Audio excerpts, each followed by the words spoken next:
તમને ક્યારે વિચાર આવ્યો છે કે આ જાન્યુઆરી, ફેબ્રુઆરી, માર્ચ, કારતક, માગશર, પોષ આ મહિનાઓના નામ નક્કી કેવી રીતે કરવામાં આવ્યા છે? જો તમે આ વિડીયો છેલ્લે સુધી જુઓ ને તો હું તમને ખાતરી આપું કે તમારી 5-7 મિનિટ છે ને એ બિલકુલ વેસ્ટ નહીં જાય. અત્યારે આપણે જાન્યુઆરીથી ડિસેમ્બર સુધીના 12 મહિનાવાળું જે કેલેન્ડર વાપરીએ ને એને ગ્રેગોરિયન કેલેન્ડર કહેવાય. પણ આ જે ગ્રેગોરિયન કેલેન્ડર છે એની પહેલાના જુલિયસ કેલેન્ડરમાંથી લેવામાં આવેલું, અને જે જુલિયન કેલેન્ડર છે એની પહેલાના રોમન કેલેન્ડરમાંથી લેવામાં આવેલું. એટલે રોમન કેલેન્ડરથી વાતની શરૂઆત કરીએ તો રોમન કેલેન્ડરમાં 10 મહિના હતા, દરેક મહિનો 30 દિવસનો હતો. આમ 30 ગુણ્યા 10 કરો તો 300 થાય. એમ છતાં એમનું વર્ષ 360 દિવસનું હતું, કેમ કે શિયાળાના 2 મહિનામાં જ્યારે બરફ જામી જાય એ 2 મહિના એ લોકો ગણતા જ નહીં. અને આ રીતે રોમન કેલેન્ડર કામ કરતું. હવે રોમન સમયમાં લેટિન ભાષા ચલણમાં હતી, એટલે એમના જે મહિનાઓના નામ હતા ને એ લેટિનમાં હતા. તો રોમન કેલેન્ડરમાં જે પેલા 4 મહિના હતા એમના નામ માર્સિયસ, એપ્રિલિસ, મેઇસ અને જુનિયસ હતા. જેમાં માર્સિયસ એટલે યુદ્ધના દેવતા માર્સનો મહિનો. આ મહિનામાં શિયાળાનો બરફ પીગળી જાય અને રોમન લોકો યુદ્ધની તૈયારી આ મહિનામાં કરતા, એટલે એનું નામ આપ્યું માર્સિયસ. એપ્રિલિસ એટલે ખીલવું. આ મહિનામાં વસંત ઋતુ હોય અને વસંત ઋતુમાં ફૂલની કળીઓ ખીલે, એના પરથી આ મહિનાનું નામ એપ્રિલિસ. મેઇસ એટલે વિકાસ અને સમૃદ્ધિની દેવી મેયાનો મહિનો.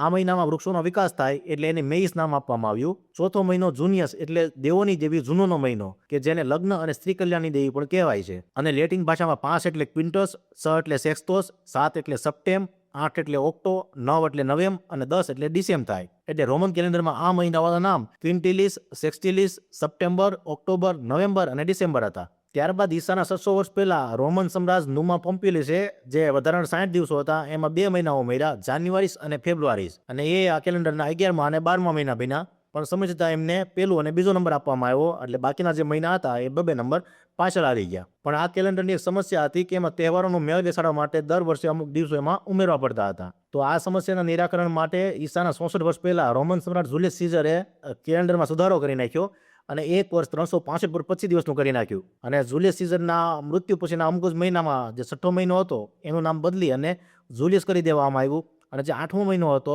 એનું નામ રોમના પહેલા સમ્રાટ ઓગસ્ટસ સીઝરના નામ પરથી ઓગસ્ટસ રાખી દેવામાં આવ્યું. અને સમય જતાં આ જે નામ હતા એ અત્યારે જે રીતે આપણે જાણીએ છીએ જાન્યુઆરીથી ડિસેમ્બર એ મુજબ કન્વર્ટ થઈ ગયા. હવે અહીંયા સુધી બધું બરોબર હતું, પણ એક સમસ્યા એવી હતી કે આ કેલેન્ડરમાં એક વર્ષ 365 પર 25 દિવસનું રાખવામાં આવેલું, જ્યારે વાસ્તવમાં એક વર્ષ 365.24/219 દિવસનું હોય છે. એટલે કે દર વર્ષે 1 મિનિટ અને 14 સેકન્ડનો ફરક પડે અને 128 વર્ષે આખા દિવસનો ફરક પડે. અને આ સમસ્યા 1600 વર્ષ સુધી ચાલી. એટલે ઈસવીસન 1582 આવ્યું ને ત્યાં સુધીમાં જુલિયન કેલેન્ડર છે ને એ સૂર્ય કરતાં 10 દિવસ આગળ હતું. હવે આનાથી ખ્રિસ્તી ચર્ચની એક સમસ્યા ઊભી થઈ.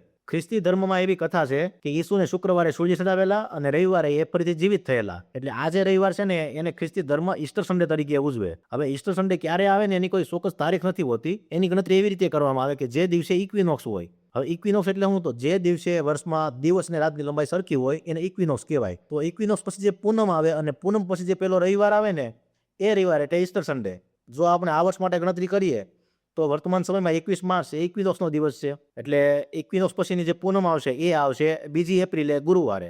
એટલે 5 એપ્રિલે રવિવાર આવશે એ આ વર્ષનો ઈસ્ટર સન્ડે થશે. જુલિયન કેલેન્ડરમાં આ જે 10 દિવસનો તફાવત હતો એના હિસાબે ઈસ્ટર સન્ડેનો મેળ બેસતો નહોતો. તો આ સમસ્યાના નિરાકરણ માટે પોપ ગ્રેગોરીએ કેલેન્ડરમાં 2 સુધારા કર્યા. એમણે એવું કર્યું કે જે વર્ષને 4 વડે ભાગી શકાય એને લીપ વર્ષ કહેવું અને એ વર્ષમાં 366 દિવસ આવશે. પણ વળી જે વર્ષને 100 વડે ભાગી શકાય એ લીપ વર્ષ નહીં કહેવાય, પણ વળી પાછું જેને 400 વડે ભાગી શકાય એ લીપ વર્ષ કહેવાશે. એટલે આનાથી શું થશે કે દરેક વસ્તુનો મેળ બેસી જશે. પણ જે 10 વર્ષ આગળ નીકળી જવાયું છે એનો કોઈ રસ્તો નહોતો, એટલે એ 10 દિવસને ઇતિહાસમાંથી સાવ નાબૂદ કરી દેવામાં આવ્યા. એટલે જ્યારે આ કેલેન્ડર લાગુ કરવામાં આવ્યું ત્યારે લોકો 4 ઓક્ટોબર 1582ની રાતે હુતા અને ડાયરેક્ટ 15 ઓક્ટોબર 1582ની સવારે જાગ્યા. 10 દિવસ તેમના જીવનમાંથી ગાયબ હતા. અને બ્રિટિશ સામ્રાજ્યએ 1752માં કેલેન્ડર સ્વીકાર્યું, એટલે એ રીતે ભારતમાં આવ્યું. હવે વાત કરીએ આપણા ભારતીય હિન્દુ પંચાંગની. તો જે દિવસોનો મેળ બેસાડવા માટે પશ્ચિમના દેશોએ 3 કેલેન્ડર બદલાવ્યા ને એ સમસ્યાનું નિરાકરણ આપણે બહુ પહેલા લાવી નાખેલા.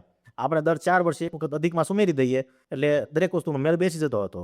પણ આપણે વાત કરવી છે મહિનાઓના નામની. તો ગુજરાતીઓમાં જે મહિનાઓના નામ છે કારતક, માગશર, પોષ, મહા, એ મૂળ તો સંસ્કૃત નામમાંથી જ આવેલા છે, પણ એમાં થોડો ઘણો ફેરફાર છે. સંસ્કૃતમાં જે નામ છે એ તમે સ્ક્રીન ઉપર દેખાય એ પ્રમાણે છે અને ગુજરાતીમાં એમાં થોડો ઘણો ફેરફાર છે.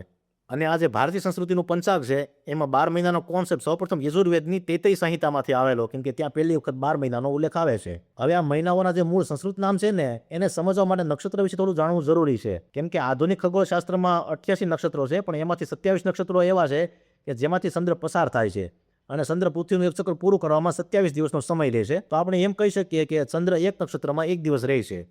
અને આ જ સૌથી મોટો નિયમ છે કે પૂનમના દિવસે ચંદ્ર જે નક્ષત્રમાં હોય એ નક્ષત્ર પરથી મહિનાનું નામ. તો માની લો કે આજે પૂનમ છે અને ચંદ્ર છે એ કૃતિકા નક્ષત્રમાં હોય તો આજનો મહિનો કારતક. માની લો કે આજે પૂનમ છે અને ચંદ્ર છે એ મૃગશીર્ષ નક્ષત્રમાં છે તો આજનો મહિનો માર્ગશીર્ષ.